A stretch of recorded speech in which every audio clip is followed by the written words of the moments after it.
Hi everyone.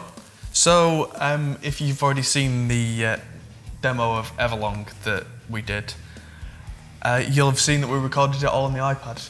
So recording it through Auria, it's time to mix it. It's only got 4 separate elements, so it should be relatively easy to mix and make it sound fairly cohesive.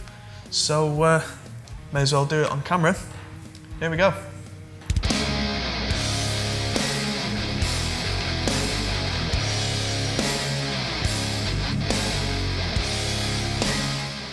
So the first thing that we did was record layer after layer after layer without any mixing. We just went for it and layered them.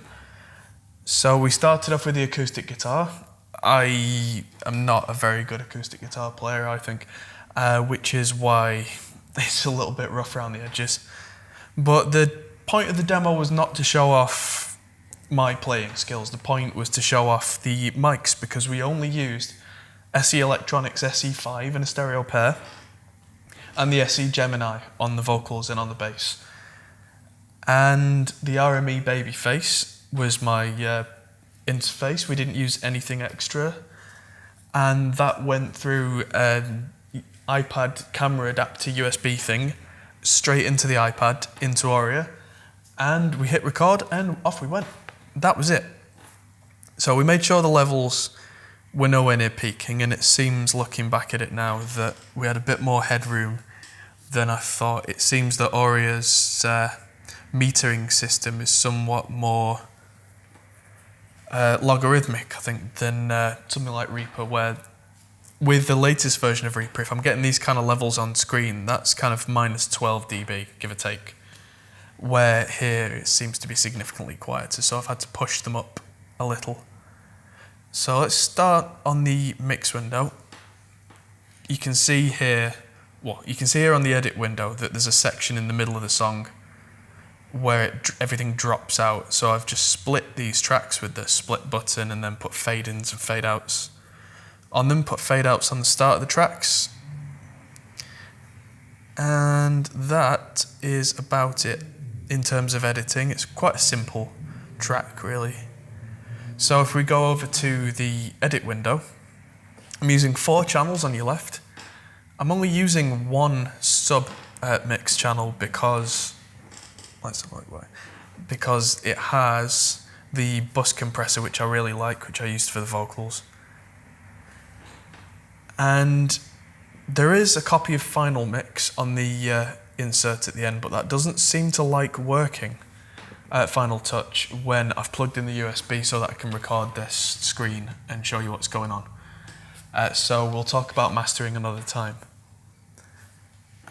So the first thing we recorded was the acoustic guitar, so let's just hit play on that and look at the effects.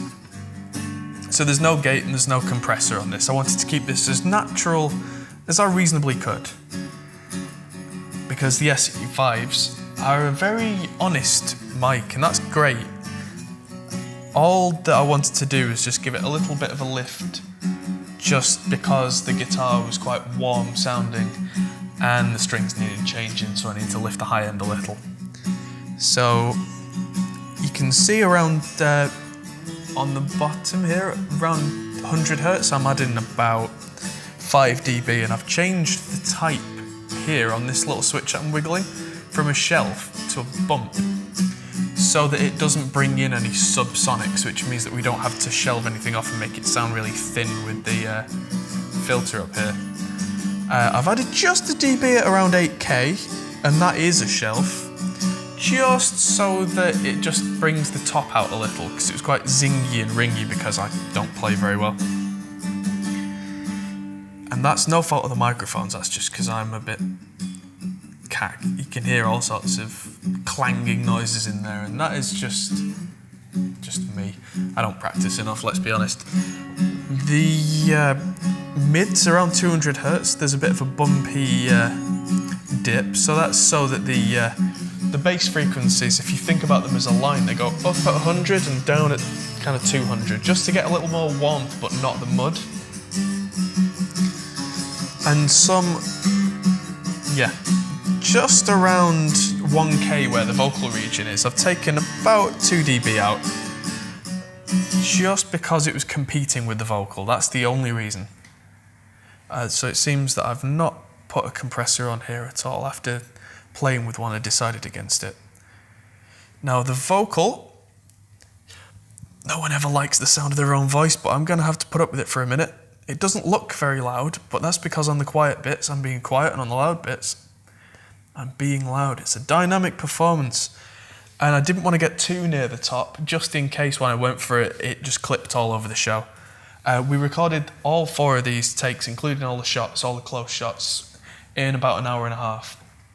So we really didn't have time to experiment. So this, err on the side of caution, give yourself plenty of headroom. And because I'm recording in 24-bit, I was able to push the levels back up. So this is what we see as the original signal, but when it's compressed, and it really is compressed, it all levels out. So there is an expander gate thing on here, and that's just to get rid of the noises in between vocals. Wow, that's quiet. Everlong. So the expander comes before the compressor and doesn't do very much, apart from when I'm not singing, when it just takes a little bit of the background noise out. You see it just flicking, that the green lights on the expander going when I'm not making a noise. Calm down. So the compressor, rather handily, has an automatic makeup gain button. Because I was singing so quietly, the makeup button means that when I hammer the compressor, like so, it brings the level up to match. So the soft bits become louder. Because the compressor, all it does is turn the volume down. So the makeup button is like a volume boost at the end. So if I'm taking 24 decibels out with compression, it brings 24 decibels back in after the fact to bring the level back so you can hear what I was doing without having to crank the volume slider way up into the sky. You see the low shelf? That doesn't affect the sound so much, that just affects what's going into the compressor. So if I suddenly make a big pop or a plosive or a bassier note, that doesn't make the compressor go crazy. That comes through, which, because I had a nice pop filter, again by SE, I mean, you can see a theme running here, the pops and, well, not pops, the low end and the bass comes through as it's wanted and doesn't cause everything to just crush. Now, usually I'd absolutely nail the attack and release on the compressor to the wall, so as fast as it would go. But for an acoustic track, it was a little bit too aggressive, a bit too crunchy.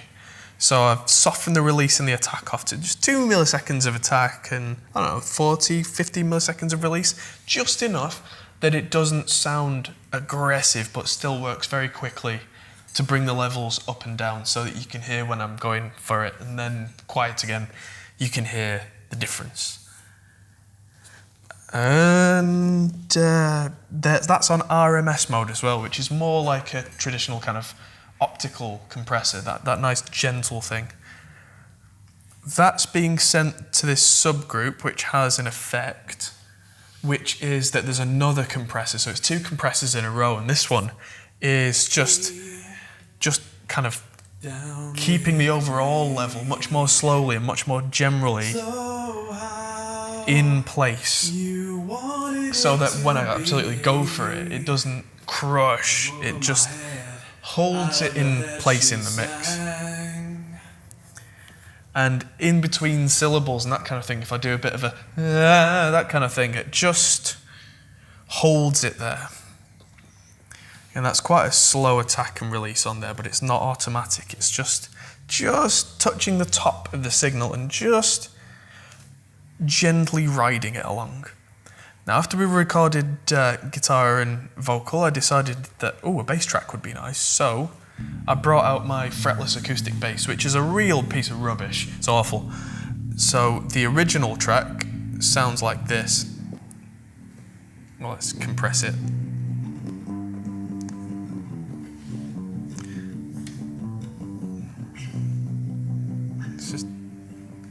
So it sounds quite flat, quite dull, quite honky in the mids. So I've quite heavily compressed it, so there's at least 6 dB being taken off at all times to really nail that level down. And the EQ is kind of a warmifier, so there's a 20 Hertz filter there just to stop any rumble from making your speakers blow up. The low pass filter is all the way down to 4.5K, so all that click at the top, that clicky as I'm playing, is gone because that was just interfering with the vocal and wasn't adding anything musically. What have I done here? So I've added a lot of bass around the 200 Hertz region with a very soft shelf. Just, yeah, as a warmifier kind of thing, just to bring low end in, because miking up an acoustic bass, you don't get as much low end out of them as you'd like unless it's a really high class, well-built instrument, which mine was not. It was a cheap Chinese job off eBay. So I've really cranked that, and I've taken out around 600-700 Hertz, where it was really fighting with the rest of the mix. And so yeah, we took the mud out of the bass and all the high end out of the bass, which for an acoustic bass makes sense, but for an electric bass would take away some of the detail. Now the very last channel to go in was the drummer's favourite, the Tambourine. Now what have I done here? You can hear a little bit of the headphone mix going on there, but the Tambourine's so much louder. What have I done? So I've taken out everything on the EQ below about 500 Hertz so it doesn't mess around with the bass. And that's it. And that is dead simple, but it's down nearly 10 dB lower than everything else so it doesn't just attack your face. So the four of them together, it's time to mention the effects. So I've got 2 convolution reverbs going.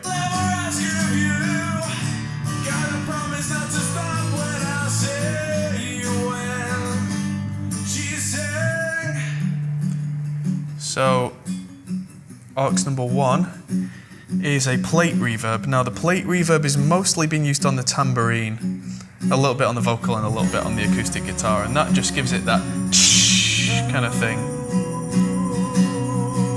And then, this is the real trick for me with an acoustic mix. It's another convolution reverb that's a very short, not really very reverberant room. Now the room impulse is the real glue here, because I like to record everything quite dry so that I've got control over the detail. And then after the fact, I will add a room like this. You can see it's got 0.7 second reverb time, which is very short indeed. So without this, the entire track is quite dry. It doesn't really gel. With it, suddenly everything sounds kind of full and gelled. And the room there, you can see on the aux 2 has been absolutely blasted on the bass and is quite high on the rest of them. And that puts me in a virtual space, which just fully makes everything come to life. It's an absolutely worthwhile technique, although make sure it's a very short, quite dark reverb that you do that with, because if you don't, you'll end up with a very boxy, echoey sounding mix. So if the room sounds quite full, doesn't have much high end, doesn't have much length on its reverb, then get that blended in, and that will make your mixes sound round, fat, spatial. And that is how we're mixing this. So I'm going to send this to Final Touch for the mastering, which I've said in another video, for some reason at the moment doesn't like being shown on the iPad screen. It just crashes when I'm trying to record. So I'll come to the mastering later on, but I'm going to drop this track into Premiere, and in another video we're going to actually edit the video for this, which will go live before these behind the scenes how-to type videos, just to be confusing. But in a week or two, you'll be able to see how we made the video on practically a zero budget. Thanks for watching. I'm Adam Steele for the Hot Poll. If you liked what I've done and how I've done it, then press the like button. That's always appreciated. If you subscribe, you'll get to see more content like this. If you want to see anything specific, just leave a comment in the section below, and I'll talk to you and see if we can get it made. Thanks for watching.